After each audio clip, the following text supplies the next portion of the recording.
sa Diyos kang tanan diha sa yuta. Awitig pagdayin alang sa himaya sa iyang ngalan.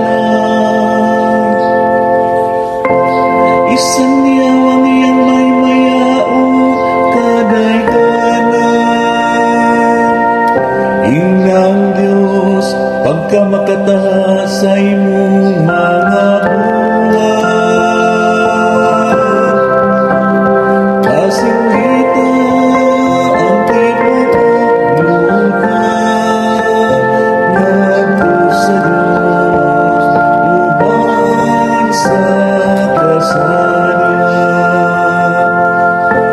pasimba ang tibok yuta o pawitaw pagdaig nga tukanimo.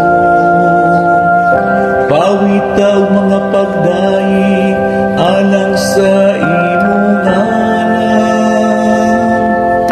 Umarika mo ug tanawa mga buhat sa Dios, ang iyang makatahan nga mga buhat sa taliwala sa mga tao.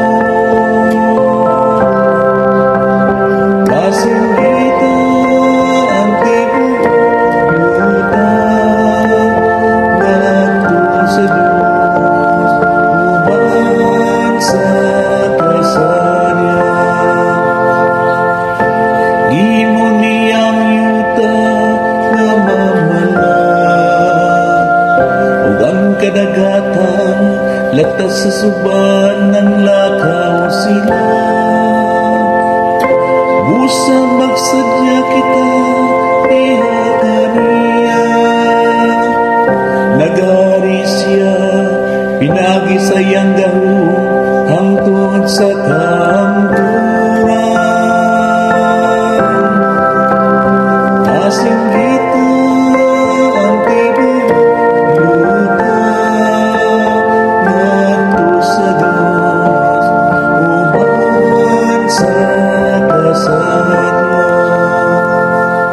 Pamati karon kang tanang mahalukon sa Diyos, samtang ipayag mo unsang